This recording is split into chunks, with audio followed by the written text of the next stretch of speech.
In this video, we're going to be taking a look at a problem that a customer is having.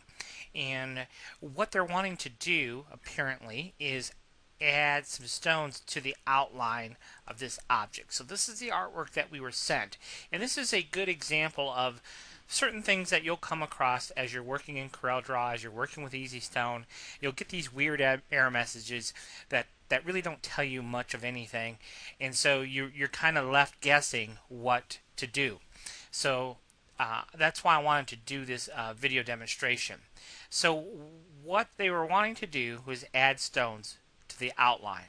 Now if we look at the artwork that we're given, we have two blue objects, and then we have one object that is called defined path. So we're going to assume that the object that we want to add stones to is the defined path object for this example. So let's just pull that aside. Now I can tell you right now that I'm not going to give it a fill. Not that it matters whether it has a fill or not. Just for simplicity's sake, I'm not going to have a fill, but I do want to outline. So I'm going to right click to have the outline visible. Now, so what we want to do is we want to add stones to this path. And we can look at this very easily and say, you know what, this is going to be a disaster. Simply adding stones to this path as it sits, it's not going to yield very good results, okay? But let's go ahead and take a look at the error message that we're getting and why we're getting it. So we're going to select our path, our outline path, and then we're going to choose the detect corner option here in EasyStone, and we'll go ahead and click Add Stones. And then we get this weird error message that doesn't really tell us anything. It says error, invalid procedure, call, or argument. That's it. So what do we do? Well, 99.999% of the time, when you come across any error message with the word argument in it, it means that CorelDRAW wants to argue with you. No, that's not actually what it means at all. But basically what that argument is, almost every single time that error message with argument, almost universally, what that's telling you is there's something wrong with our artwork. And what that something might be could be anything. But so as soon as I saw the word argument, I say, okay, something's wrong with my artwork. Let me prove the theory, whether that's true or not. Like I said, this particular thing isn't going to turn out very well anyhow, just because of the nature of rhinestones. But let's take a look at this more in depth. And a good way to look at this artwork to see what it's really made of is go to our Shape Edit tool. And you can see I have the artwork selected, right? So it was selected, and as soon as I click on the Shape Edit tool, then what it shows me is all the nodes that make up this path. And as soon as I see that, that's junk. Okay? And that's very common in CorelDRAW, especially with fonts, but with lots of artwork. When we're using the contour tool in CorelDRAW, you'll see something that looks a lot like this. And more often than not, you're going to have problems with it because really we've got way too many nodes, and it's really junk as far as vector artwork is concerned. So we do have some tools that will help us fix this up a little bit. So I'm just going to select all these nodes and come up here to this. We could just use this kind of generic function. If we just click this button to reduce nodes, you can see that the nodes have been reduced quite significantly. Let me undo that because I want to maybe point out something else. With these nodes selected, down here at the bottom, see it says 421 nodes on 10 subpaths. Okay, and what's a subpath? All these little islands in the middle. Okay, that's a subpath. So if we count them, 1, 2, 3, this is 4, 5, 6, 7, 8, 9 would be the outline of the oak, and then 10 would be the outline of the ridge. So that's where it's coming up with 10 subpaths. Alright, so let's go ahead and select this again. Go back to our node edit tool. Select all those nodes. 421 nodes. Well, if we click the reduce node button, you can see now we only have 152 nodes. And we know that the better vector artwork, the fewer nodes that we use to define our curves, the better as a whole. Now, just doing that right there will fix this artwork. Visually, we didn't really see any change, but there's far fewer nodes. So now when I choose the add stone function, now you can see that we didn't get an error message. We didn't get the results that we expected, but we didn't get an error message either. And the reason that we didn't weren't able to add stones, you can see it did add a couple of stones here, but it didn't anywhere else. So let's look at this in a little bit more detail.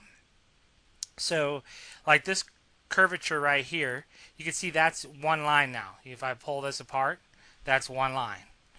And over here, this curve right here is one line. And really, what we want is we want that curve and this piece to be one line. So because of the complexity of this shape, before we add stones to it, the better way to do this is to really understand what we're adding stones to. So right now we have just one object. And over here on our editing tab, this is what's going to make or break that detect corner function. And what we're telling it is anything that is greater than 10 degrees and anything that is less than 160 degrees, break it. And so we're going to lower this because it's breaking it right at this corner right here where we don't want it broken. So let's see if we lower this down to, say, let's lower this down to maybe 120. Let's try that. And then let's, rather than use the detect corner function, let's just break at nodes and see what we get now. So right here on our letter A, notice that right now we have that whole curvature. And we need it broken right there. Okay, and it's breaking it here too. So what we need to do is be a little bit more specific, and this is, with the complexity of this, this is where it does get a bit challenging, is to get everything broken exactly the way we need it. So what we're going to do is we're going to back up a couple of steps here, make it so it's still all one piece, and we could sit and play with this. You know, we could maybe change that to 130 and choose break at nodes. And actually, I need to undo that a little bit because I went too far. I need to go back and reduce these nodes, and then I can come in here and choose break at nodes. Now, the fact of the matter is, this is a fairly complex piece of artwork. Lots of corners and intersections, so we're just going to have to manipulate this probably more manually than anything. So this curve right here, and what I like to do when I'm doing it is just go through and start changing the colors. First of all, let's change the outline thickness of everything because it'll be easier for us to demonstrate. So now we have the outline thickness changed. You see this is only one piece. You see that? So when I right click on that, you can see it's only one piece. And then this piece here, and then we actually have a third piece. Right? So we have three pieces. And really what we need is this to be one piece. So let's select those three pieces. And there's a join curve docker in CorelDRAW. And we're just going to go ahead and hit apply. And now that's one curve. Okay? And we're just going to have to do that for all of the artwork. If I right click on that, we can see I hold my shift key down, select my next segment, I can right click on that. Oh, see right there? We need it to be broken right there. So that's where I can come in here and I can click, I have to zoom in tight, click that node and choose break at node. Now those are two separate pieces. So we have three segments that make up the vast majority of our O, and click join. So we'll hit apply. And now that's all one. You can see that. It's all highlighted as one. And then we have that one little segment there by itself. I'm just going to do the word oak, okay, just so you understand the whole process. So right here, we know we need it broken there. So we'll choose the break at nodes. When you have one node selected, it's just going to break it at that node. Okay. Now this piece here, Let's go back to, let's just go to wireframe mode. Maybe we could see this a little bit easier. So we have this segment, right? And then we have this segment here too. Okay.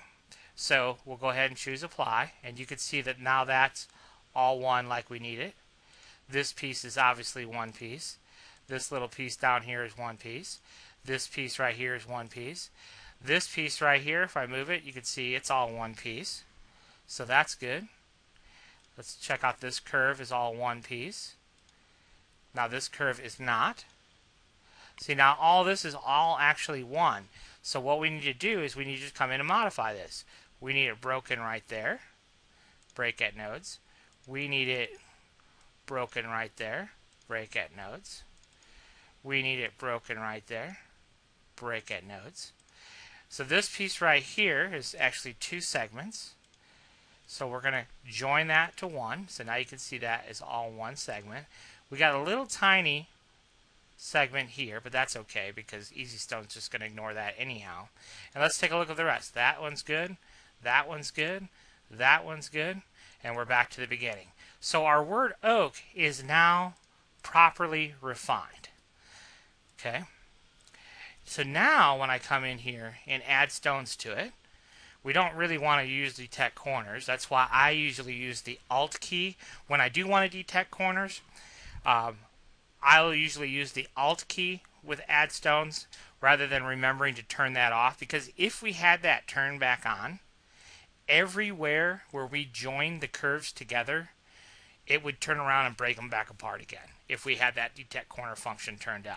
So now that we've manipulated our artwork to tell it exactly what we're looking for, now we should be able to select it, click add stones, and it would add the stones perfectly, as you can see. Now the results aren't necessarily great because we have a lot of paths that are very close to one another, but you can see it did in fact add the stones the way we would expect it to when we were using that detect corner function. But because of the complexity of the curves, the way the nodes were created, a lot of things factor in there.